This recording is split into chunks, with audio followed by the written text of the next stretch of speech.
Thank you, darling.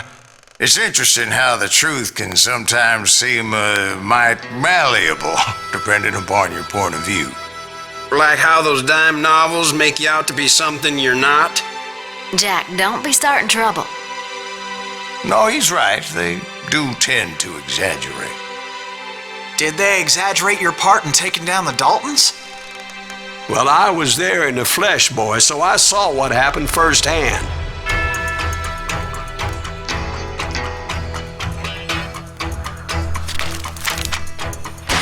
Those Daltons were lawmen once, before they all went bad, robbing banks and trains clear across the territory. Until Coffeeville, of course. I was one of the citizens who took up arms that day.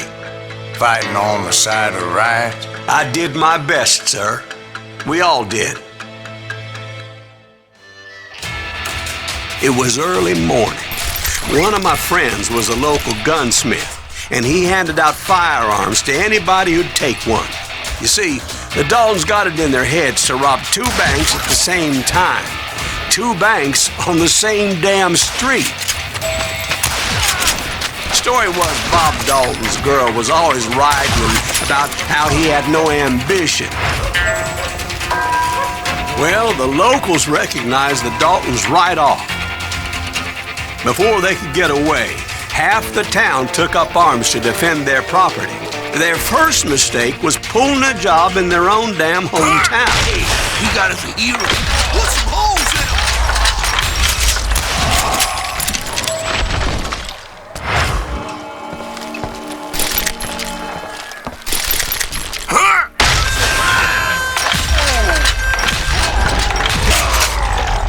The brothers paid dearly for their stupidity, but everybody knows they had it coming. There's more to it than that.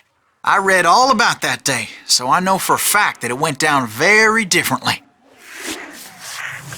First of all, it was high noon. A posse of U.S. deputy marshals were on the rooftop across the street. Get ready, boys. They're gonna make a move. The lawmen had been tracking the Daltons for months, and now they finally had them dead to rights. Among them was a bounty hunter feared by many a lawbreaker. The marshals tried to get the Daltons to surrender. They'll give up eventually. We just gotta wait to suck the bitches out. But this bounty hunter knew that the brothers were far too proud to ever lay down their guns. So he went in there alone to confront those criminals. One of the marshals shouted, "Where are you going? Are you crazy?" Hey, where do you think you're going, dumbass? That rifle's mine. But he paid him no mind.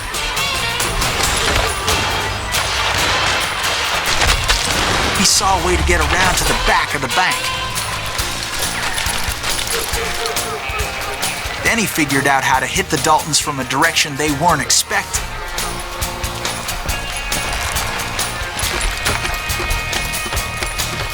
From above.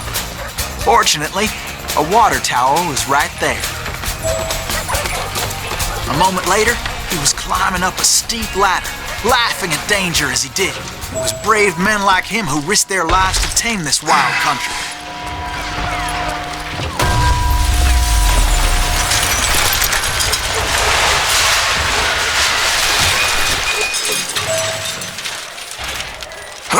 We've got company.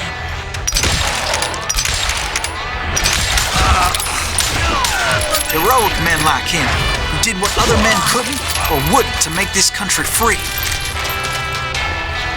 Like Jim Bowie and Davy Crockett, who died defending the Silas Alamo. Greaves? Son of a bitch!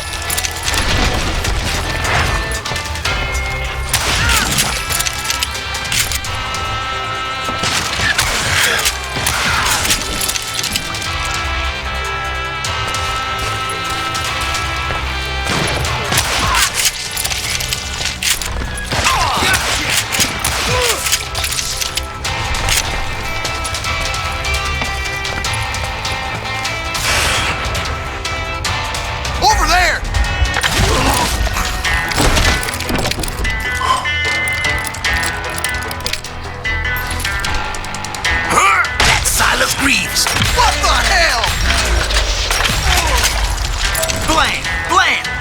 came away victorious, taking down those thieving Daltons.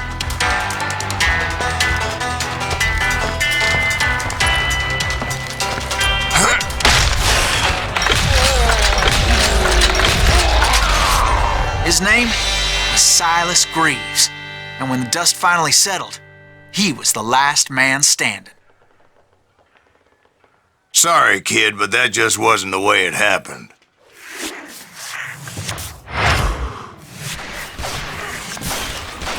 It was early evening, not high noon.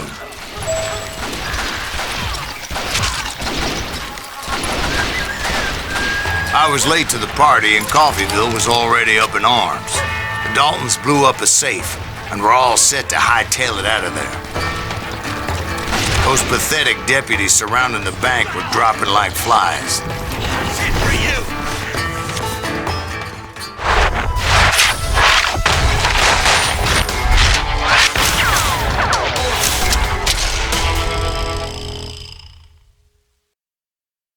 I had been tracking those jokers for months, waiting for them to do something reckless.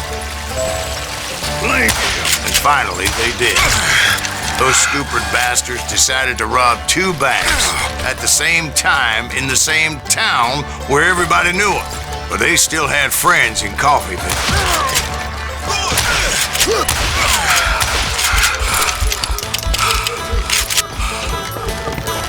You gonna need it.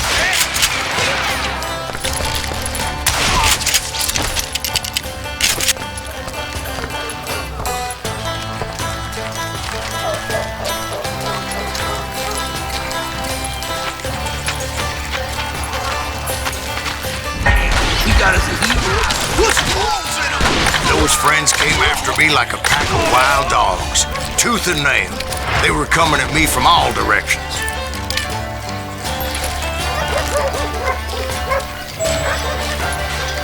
I caught sight of the Daltons running with the money and didn't want to lose them. Problem was, they knew the town better than I did.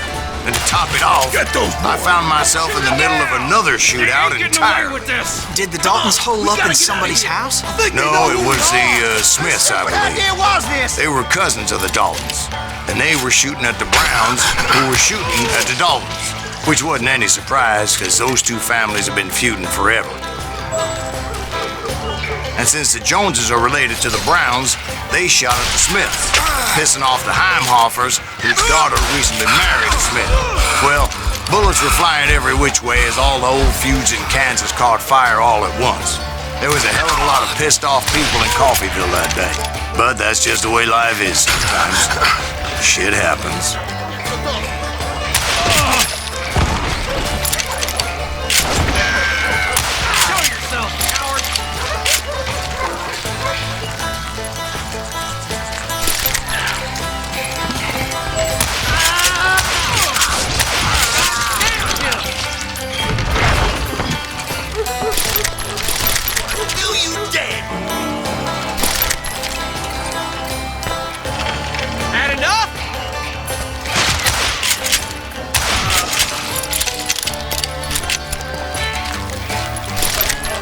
The Dalton boys knew I would never give up.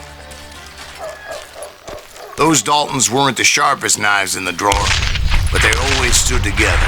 They set a trap to slow me down and allow at least 2 of them to escape. The 3rd brother stayed behind to plant me, just in case that trap of theirs didn't work.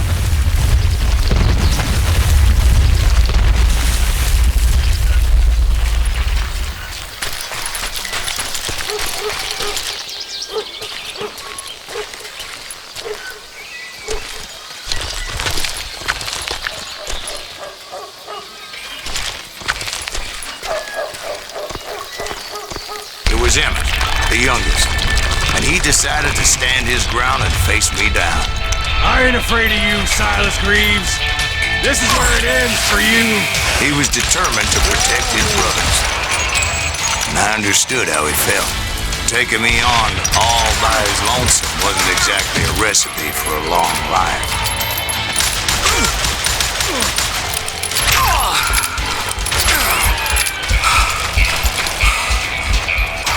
It's home.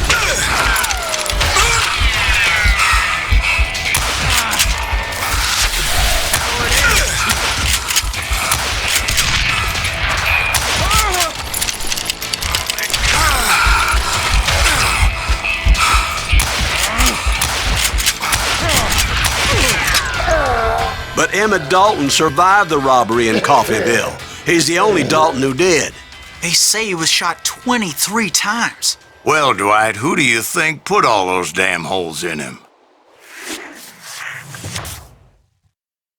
But I have to admit, that boy had grit.